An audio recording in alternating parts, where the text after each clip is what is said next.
इस कार्यक्रम के प्रायोजक हैं कमला पसंद, स्वाद में हमेशा 2 कदम आगे।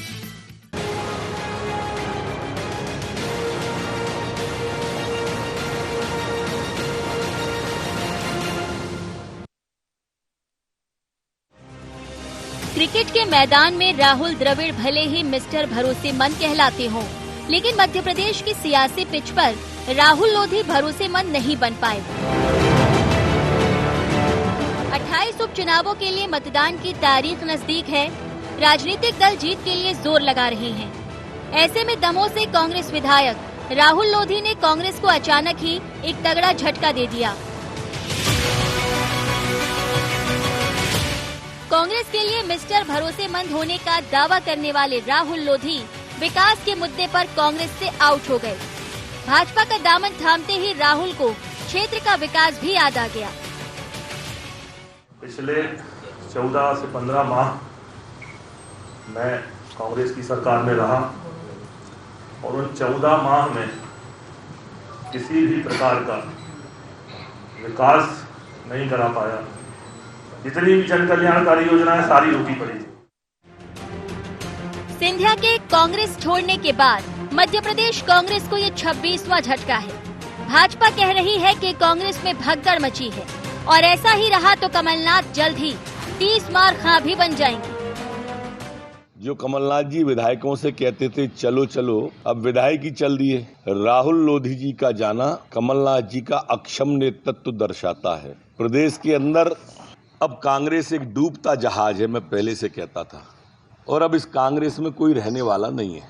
29 उपचुनाव हो लिए, एक और गया तो कमलनाथ जी 30 मार खां हो जाएंगे। फिर 15 साल बाद सत्ता में लौटी कांग्रेस 15 माह में ही सरकार से विदा हो गई।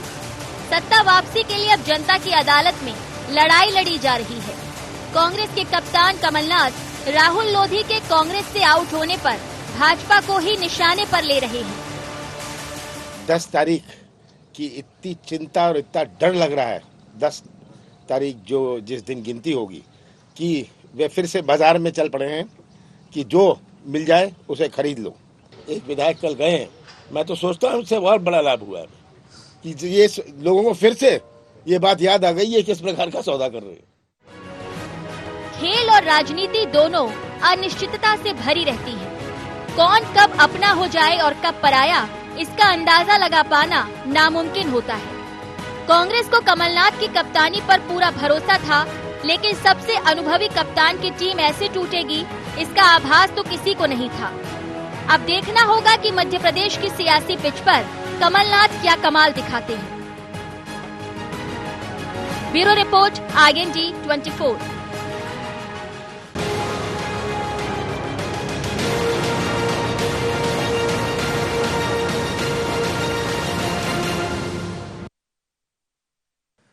नमस्कार, IND agenda Rahul in out में आपका स्वागत है। मैं हूं आपके साथ नवीन पुरोहित। चर्चा को विस्तार देंगे, उसके पहले IND एजेंडा के मुख्य बिंदुओं की तरफ एक निगाह डालते हैं। लगातार कांग्रेस विधायकों के पाला बदलने के क्या मायने? क्या कांग्रेस में तवज्जो नहीं मिलने से विधायकों का हो रहा है मोहभंग? कमलनाथ के प्रलोभन वाले आरोपों में कितना दम? कांग्रेस में मची भगदड़ को कैसे रोकेंगे कमलनाथ? इन्हीं सवालों के साथ चर्चा में आप सबका पुनः स्वागत है। मध्य प्रदेश की राजनीति में भाग मिल्खा भाग, तू चल मैं आया, इस प्रकार के टाइटल धूम मचाए हुए विधायकों के जाने का सिलसिला है कि रुकने का नाम नहीं ले रहा है। कांग्रेस कह रही है जिसको जाना है वो जाए। अंदर से ऐसा मनोभाव होगा कि भाड़ में जाए। अब क्यों परवाह करें और कितनी परवाह करें? जिस प्रकार से दमोह से विधायक राहुल लोधी जी ने कांग्रेस परिवार को छोड़ा, वो भी चुनाव के वक्त, जब ऐसा माहौल है जहां एक एक व्यक्ति महत्वपूर्ण है, वहां चुनाव के समय पे एक साथी का चला जाना, निश्चित रूप से इस पर कांग्रेस को विचार करना पड़ेगा। और क्या भारतीय जनता पार्टी इस प्रकार की खरीद फरोख्त कर रही है। अगर चुनाव से इतर, राजनीति से इतर बात करें तो राहुल नाम क्रिकेट में भरोसेमंद, मिस्टर भरोसेमंद, मिस्टर रिलायबल का उनको खिताब मिला था। श्रीमान भरोसेमंद कहा जाता था उन्हें। लेकिन राजनीति में कोई मिस्टर रिलायबल नहीं है। भारतीय जनता पार्टी से भी लोग गए हैं कांग्रेस में।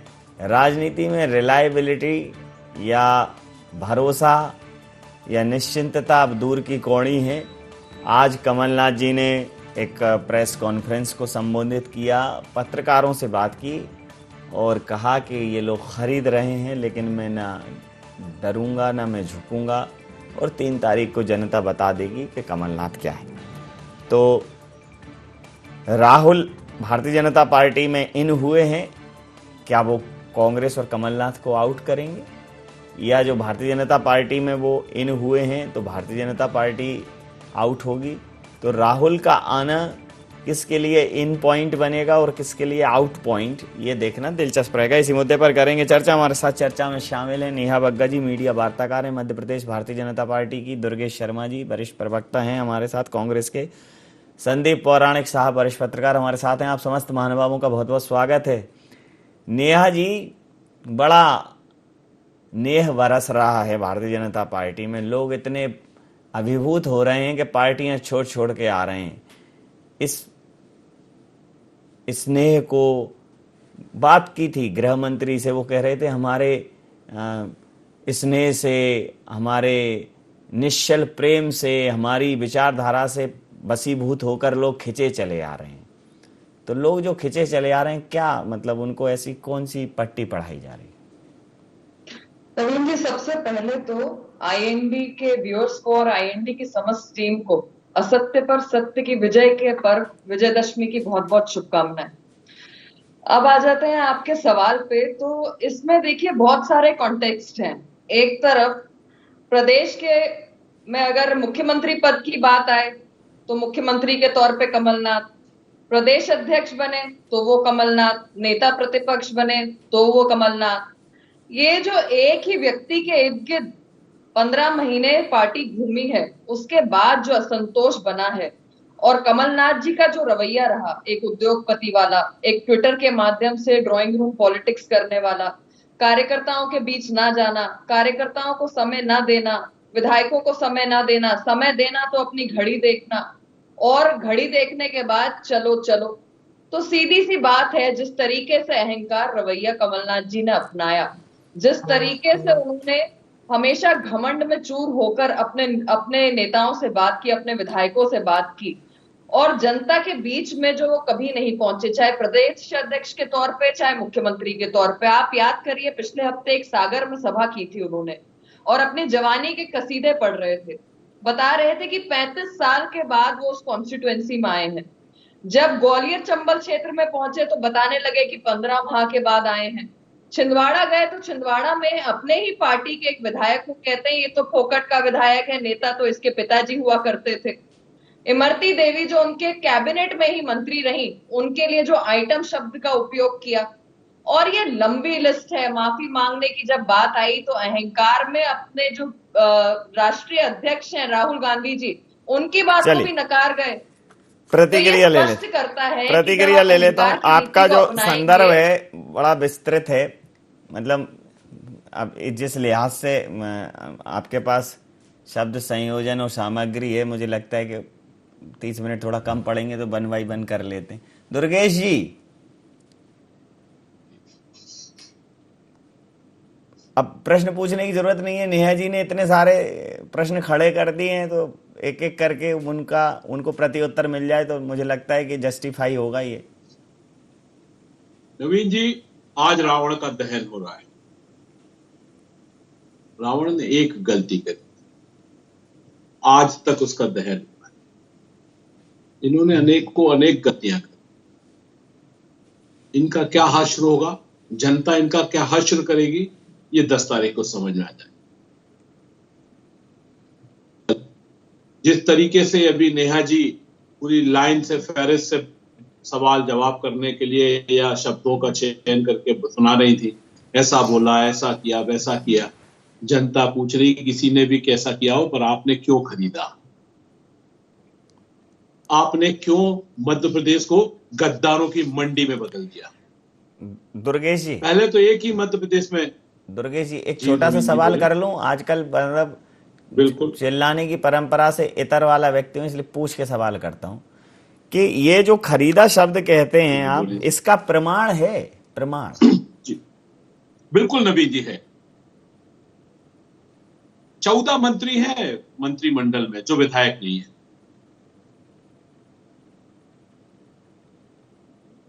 जो विधायक इनके साथ में कल गए हैं, वो 1-2 दिन पहले ही एक चैनल में इंटरव्यू में कह रहे हैं कि मुझ पे तो सिर्फ कमलनाथ जी को ही विश्वास था, किसी को मुझ पे विश्वास नहीं था, और उन्होंने ही मुझे विश्वास किया और मेरे को टिकट दी और मैं चुनाव जीता। जी, मेरे खानदान में बच्चे जब बड़े हो तो वो सम्मान से कह सके कि मैंने गद्दारी नहीं करी है। तो आज वो गद्दार निकल गया। क्यों? 2 दिन के अंदर या 1 दिन के अंदर उसकी ऐसी कौन सी बदलाव हो गया? और जो व्यक्ति 15 माह के कमलनाथ जी के शासन का बखान कल परसों तक, 2 दिन पहले तक चुनावी सभाओं में कर रहा हो, चैनलों में इंटरव्यू में दे रहा हो, और जो सत्य परोस रहा हो सबके बीच में, वो अचानक से ये कहने लगे कि मेरे क्षेत्र में काम ही नहीं हुआ। अरे 7 माह से तो शिवराज सिंह चौहान की सरकार है। उस शिवराज सिंह चौहान की सरकार है जिनने गरीबों के आटे में चोरी कर ली। उस शिवराज सिंह चौहान की सरकार जो ऑक्सीजन नहीं दे पा रही मध्य प्रदेश को। उस शिवराज सिंह चौहान की सरकार जो कर्मचारियों को नौकरी से, आज ही समाचार पत्रों में छपा है कि हजारों की तादाद में कर्मचारियों को नौकरी से निकाला जा रहा है। उस शिवराज सिंह चौहान के विश्वास करके चले गए। उसी शिवराज सिंह चौहान को जिसको हरा के खुद विधायक बने थे, उसी के साथ में चले गए। क्यों? बिना स्वार्थ के। आज आपको जनता का स्वार्थ दिख रहा था, तो जब 7 महीने पहले जो 22 गद्दार निकले थे, निकल जाते उसके साथ, तब होता कि साहब हम तो इसलिए जा रहे हैं। अब 7 माह शिवराज सिंह चौहान का हिसाब कौन देगा? जी, क्या शिवराज सिंह चौहान जी से आपने अपने क्षेत्र में कुछ काम कराने की बात करी, उन्होंने नहीं करी, या हमने रुकवा दिया वो काम? भारतीय जनता पार्टी पूरी तरह से लोकतांत्रिक व्यवस्था को खंडित कर रही है। प्रतिक्रिया ले लेता हूं। संदीप जी, ये बोलते हैं कि बिक गए, खरीदे हैं, और कांग्रेस ने शुरुआत में एक अच्छा माहौल तो बनाया था, इसमें कोई दो राय नहीं है कि आम जनमानस में ये चर्चा का विषय बन गया था कि भाई खरीद फरोख्त हुई है। लेकिन आजकल जो राजनीतिक आरोप हैं, उनकी स्थिति कुछ ऐसी हो गई है कि उसमें कोई प्रामाणिकता के साथ बात नहीं करता। राजनीतिक जुबानें इतनी ढीली हो गई हैं कि उनको मालूम ही नहीं है उन्होंने क्या बोल दिया और कब बोल दिया। वो इतनी मर्यादाहीन हो गई हैं, इतनी हल्की हो गई हैं कि बहुत ज़्यादा गंभीरता उनमें बची नहीं है। तो 35 करोड़ में बिके या 33 करोड़ में बिके, अगर एक प्रेस कॉन्फ्रेंस कांग्रेस सप्रमाण कर देती, शायद कुछ और करने की जरूरत ना पड़ती। जिस प्रकार से कांग्रेस ने ये आरोप लगाया है, भारतीय जनता पार्टी के भी कुछ लोग, चाहे पारुल साहू हों, बालन शुक्ल हों, कई लोग भारतीय जनता पार्टी से कांग्रेस में भी गए हैं। मान लीजिए उन्होंने भारतीय जनता पार्टी के लोगों को अपने साथ लिया है, तो वहां के स्थानीय कांग्रेस के नेता के साथ तो अन्याय है। टिकट तो उसका कटा है। अगर पारुल साहू सुर्खी से नहीं होती तो कोई और होता वहां कांग्रेस का सेकंड नंबर का जो कांग्रेस के लिए खड़ा था। तो चोरी 10,000 की हो, 500 की हो, चोरी चोरी होती है। इससे बचना चाहिए था कांग्रेस को। तो इस पॉइंट पर बहुत स्ट्रांग होती कांग्रेस। तो एक तो जो कांग्रेस बिकाऊ की बात कर रही है, और दूसरा जो कह रही है कि लोग गए हैं और कांग्रेस में भी कुछ लोग आए हैं। तो ये इन 2 पॉइंट्स पर मैं आपकी प्रतिक्रिया चाहूंगा। मैं आपके माध्यम से ये समझना चाहता हूं कि इसके क्या रिफ्लेक्शंस रहेंगे। देखिए नवीन जी, एक बड़ी सीधी सी बात है, कांग्रेस छोड़कर भाजपा में लोग गए तो कांग्रेस खरीदने का आरोप लगा रही है। वो उसका अधिकार है, आरोप लगाना राजनीतिक दलों में आम बात है। क्या जो बसपा से या भाजपा से कांग्रेस में आए उन्हें भी कोई प्रलोभन दिया गया था? इसका जवाब तो आपको देना पड़ेगा। जब आप दूसरे को कहते हैं कि ये चीज बिकी है और उसी तरह की चीज हमारे पास आई है, तो वो स्वेच्छा से आई है। कैसे आप जनता के बीच जाके बता पाएंगे? जैसी आपने जुबान की बात कही, तो आप ये देखिए कि हमारे राजनेता का पहले एक चरित्र हुआ करता था और लोग उसको मानते थे। मैं कहता हूं कि श्रीमती गांधी ने भले मजलिस लगाई हो, लेकिन श्रीमती गांधी इस देश की एक उदाहरण वाली नेता है। महात्मा गांधी हमारे सामने उदाहरण है, अटल बिहारी वाजपेयी हमारे सामने उदाहरण है कि इनका जो व्यक्तित्व कृतित्व ये मेल खाता था। आज राजनेता की जुबान जो है वो उसके व्यक्तित्व से मेल खाती है, क्योंकि उसका व्यक्तित्व ही उतना वजनदार नहीं बचा है जो जनमानस को प्रभावित कर सके। जब व्यक्तित्व प्रभावित नहीं कर पा रहा है जनमानस को, तो उसकी बात कहां प्रभावित करेगी। लिहाजा वोटर को, आम जनता को कुछ समय के लिए अपनी तरफ भरमाने के लिए, लुभाने के लिए ऐसी शब्दावली का प्रयोग नेता कर जाते हैं जो सामाजिक तौर पर नहीं बोली जाती है। और यही कारण है कि लगातार समाज में गिरावट, मतलब राजनीतिक तौर पर गिरावट आती जा रही है बोलचाल में, शब्दावली में। मतदाता की जब हम बात करते हैं तो उसके साथ मजबूरी होती है, उसको दो में से कुछ चुनना है। अब आप देखिए कि नोटा का प्रतिशत क्यों बढ़ रहा है। वो इसीलिए बढ़ रहा है कि वो दोनों दलों के नेताओं पर उतना भरोसा नहीं कर रहा है जितना वो सोच के चलता है। ये नोटा के वोट को देख के नेताओं को ये समझना चाहिए कि उन्हें अब बदलना चाहिए। वाकई में वही बात करनी चाहिए जो जनता की बात हो, शब्दावली बेहतर हो जी। लेकिन वैसा हो नहीं पा रहा है, ये दुर्भाग्यपूर्ण जी। समय हमें एक व्यवसायिक अंतराल के लिए निर्देशित कर रहा है, तो इस वक्त हम एक छोटे से व्यवसायिक अंतराल के लिए यहाँ रोकते हैं और तुरंत चर्चा में हाजिर होते हैं।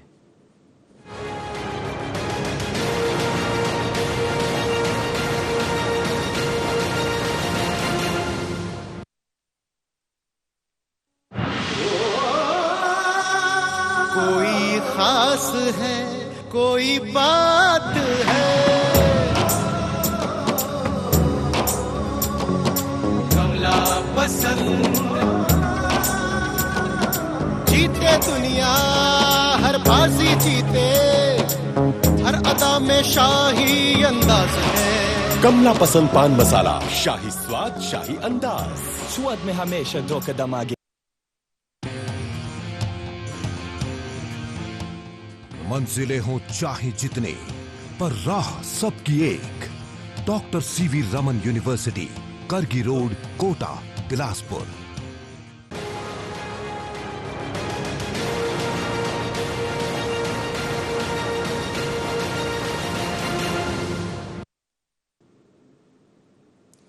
नमस्कार, व्यवसायिक अंतराल के बाद पुनः आपका चर्चा में स्वागत है और सीधा रुख करेंगे मेहमानों की ओर। सीधा सवाल दुर्गेश जी, जैसा कि संदीप पौराणिक साहब ने कहा है कि बताना तो आपको भी ये पड़ेगा कि जो लोग आपके पास आए हैं वो किस प्रलोभन से आए। अगर उनके पास प्रलोभन से गए हैं तो आपके पास भी प्रलोभन से आए होंगे। जो आए वो प्रलोभन से आए, उनका स्वार्थ है। वो हिंदुस्तान के सच्चे नागरिक, वो विश्वास रखते हैं इस लोकतांत्रिक व्यवस्था में। कौन? वो चाहते हैं कि हिंदुस्तान का लोकतंत्र जो है खंडित ना हो। कौन सच्चा नागरिक है? जो कांग्रेस में आ रहा है, जो कांग्रेस के साथ में खड़े होकर लोकतंत्र के लिए लड़ रहा है। और जो न्यूट्रल है वो नागरिक है कि नहीं, ये भी बता दो, क्योंकि अपन उसी जगह पे अपन कहीं नहीं खड़े हैं, नहीं गिने ही नहीं। नवीन जी, आप खड़े नहीं हो पार्टी दल के साथ में। जी जी। पर जब आपसे कहा जाएगा कि आप लोकतंत्र को बेचने वालों के साथ सहयोग करेंगे या लोकतंत्र के नहीं बेचने वालों को, तो ये पहले हम तो ये पता करेंगे कि बेच कौन रहा है, खरीद कौन रहा है। वही तो कंफ्यूजन है, उसी का सॉल्यूशन तो ढूंढ रहे हैं। पारुल जी आपके पास आई हैं लोकतंत्र को बचाने के लिए। सहमत हूं। मुझे एक बात बताइए कि क्या लोकतंत्र में आपको जो मत देने का अधिकार है वो गुप्त मतदान का अधिकार है कि नहीं है? और यदि आपने गुप्त रूप से किसी का चयन कर लिया जी, तो क्या आपके द्वारा चयन किए हुए व्यक्ति को दूसरा, आपके जो सोच है या आपने जिस चीज के लिए चयन किया है उसको बदलने का अधिकार है? नहीं है। उसने यदि बदला है, आपकी सोच को आपके द्वारा चुने हुए नेतृत्व को बदला। एक बात बताइए, एक प्रश्न और बता दी। एक प्रश्न आज क्या है, जिज्ञासा शांत कर लें। क्या इन 30 लोगों ने कोई भी ऐसा काम किया है जो विधि सम्मत नहीं हो, जिसकी लोकतांत्रिक व्यवस्था में जिसका एक उल्लेख नहीं हो? कोई गन पॉइंट पे तो नहीं हुआ? ऐसा तो नहीं है कि भाई कोई किडनैप कर ले गया हो उनको, उनके बच्चों को किडनैप कर ले गया हो, भैया फिरौती में मांगा हो कि इस्तीफा दो, तब तुम्हारे बच्चे। नवीन जी, मैं आपकी बात से सहमत हूं कि आपको जो चीज सामने नहीं दिखाई दे रही आप उसको बोलेंगे, पर क्या नैतिकता के नाते मेरे, आपके और बाकी साथियों के, भाजपा के जो नेता या कार्यकर्ता आज हैं उनकी बात मैं नहीं करूंगा, क्योंकि वे तो उस फहरिस्त में हैं जो हमारी ताकत को खरीद फरोख्त करना चाहते हैं। यदि हमें संविधान ने, मेरे देश के पूर्व नेताओं ने, मेरे देश को आज इस स्वरूप में लाके खड़े करने वाले लोगों ने यदि हमको ये अधिकार दिया है कि हम गुप्त मतदान करें और अपना नेतृत्व चुने, उस मतदान को पलटने का अधिकार क्यों भी नहीं दिया इनको? इस पे एक बहस पूरी होना चाहिए, इसमें न्यायपालिका में चर्चा होना चाहिए। तो करिए ना कि क्या मेरे मत को बेचने का अधिकार किसी को है? 6 महीने में एक PIL लगी कांग्रेस की तरफ से। नवीन जी बिल्कुल लगी है। कहां लगी? न्यायपालिका में गए हैं हम ही नहीं गए, जनता के लोग गए। तो जाएंगे तो जवाब मिलेगा ना, वो गए, जवाब मिलेगा ना वहां से। वही तो मैं कह रहा हूँ, वहां से न्यायपालिका को डिसाइड कर, न्यायपालिका पूरी चर्चा होना चाहिए। अरे तो चर्चा, पूरी चर्चा होना चाहिए, सब होना चाहिए, आना चाहिए। मैं तो कह रहा हूँ चर्चा क्यों होना चाहिए कि जो चर्चा कराओ, भंडारा कराओ, हमारी तरफ से सब करो, लेकिन मेरा कहना है ये जजमेंटल नहीं हो सकते ना। देखिए मेरा कहना है, एक आदमी मान लीजिए मेरी संस्था से निकल के दूसरी संस्था में जाता है तो वो चोर है, दूसरी संस्था से मेरी संस्था में आता है तो वो हरिश्चंद्र है। ये फॉर्मूला कौन से? बिल्कुल नहीं है। बस नवीन जी बिल्कुल नहीं है। आपने किसी व्यक्ति को अपने नौकरी पर रखा जी, रखा, एक अलग बात है, और वो चला गया, उसको हमारे यहाँ का उसको माहौल रास नहीं आ रहा था, आपने उसको था कि यहाँ कैमरे का फ्रेम अच्छा नहीं बनता, यहाँ मौका ज्यादा नहीं मिलता। नवीन जी आपका सवाल आज की परिस्थिति में नैतिकता के हिसाब से बहुत जरूरी सवाल है, उसका जवाब सुन लीजिए। उचित लगे या ना लगे वो आपकी इच्छा है। नहीं आप, अरे आपको मैं अच्छा लगने वाला बात, पर आपने पूछा आपके यहाँ का लड़का आपके यहाँ पर काम करना छोड़ के दूसरी जगह नौकरी कर ले तो क्या खरीद फरोख्त हुई? मैं बिल्कुल कहता हूं नहीं हुई। पर आपके यहाँ का लड़का आपके आने वाले ऐड को दूसरी जगह ट्रांसफर कर दे, गद्दारी आपके संग कर दे। हाँ, लेकिन वो प्रामाणिकता तो चाहिए। प्रामाणिकता सुन लीजिए ना, प्रामाणिकता ही तो दे रहा हूं। उस व्यक्ति को जो विधायक गया है उसको किसी और ने नहीं, मैंने वोट दिया मान लीजिए, मेरे संग गद्दारी करी ना भैया। उसको कौन ने अधिकार दिया कि मेरे वोट को बीजेपी को दे दे?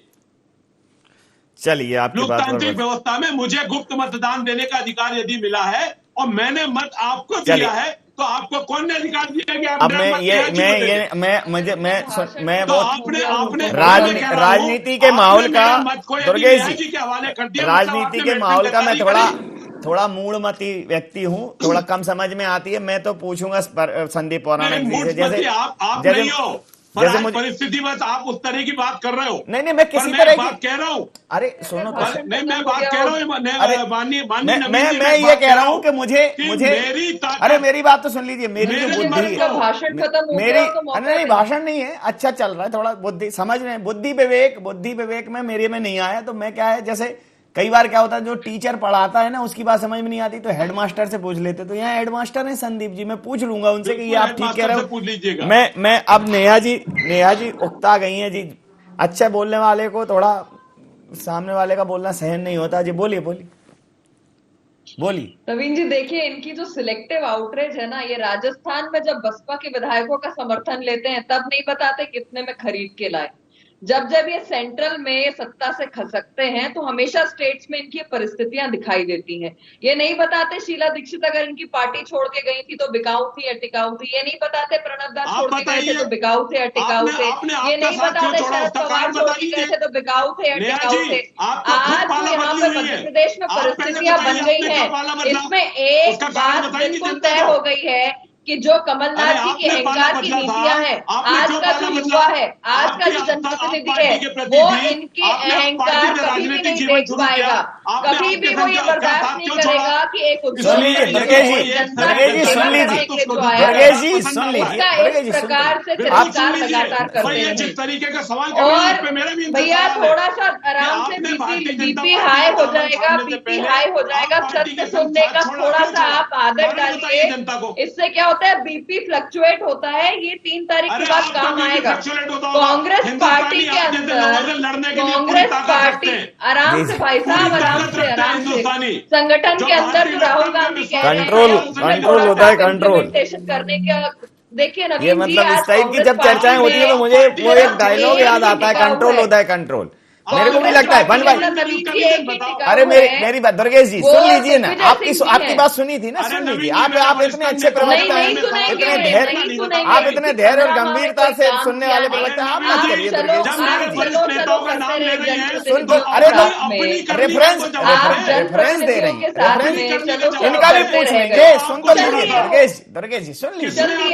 अरे सुन दुर्गेश जी, सुन तो दुर्गेश जी, लोकतंत्र की, आपको लोकतंत्र की दुआई है, आप लोकतंत्र के सच्चे सिपाही, सुन लीजिए। 10 तारीख किस तरीके से इनको मुंह की खानी पड़ेगी।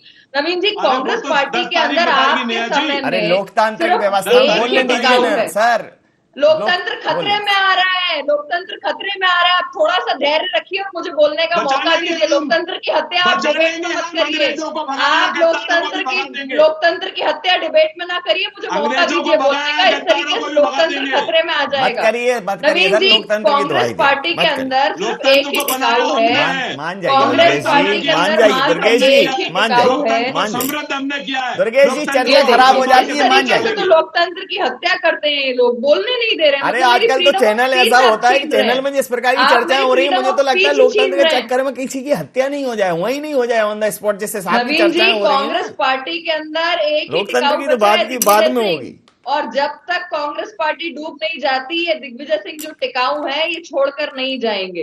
और अब 3 तारीख को मतदान होगा, 4 तारीख के लिए चार्टर तैयार है कमलनाथ जी का। 4 तारीख को कमलनाथ जी अपने चार्टर में चले जाएंगे। आप जिस प्रक्रिया से सिलेक्टिव आउटरीच अपनाती है कांग्रेस पार्टी, जनता जानती है कि 15 माह में जब आप विकास नहीं कर पाए तो आपको इसी प्रकार से लोगों को लांछन लगाना पड़ेगा। अंतिम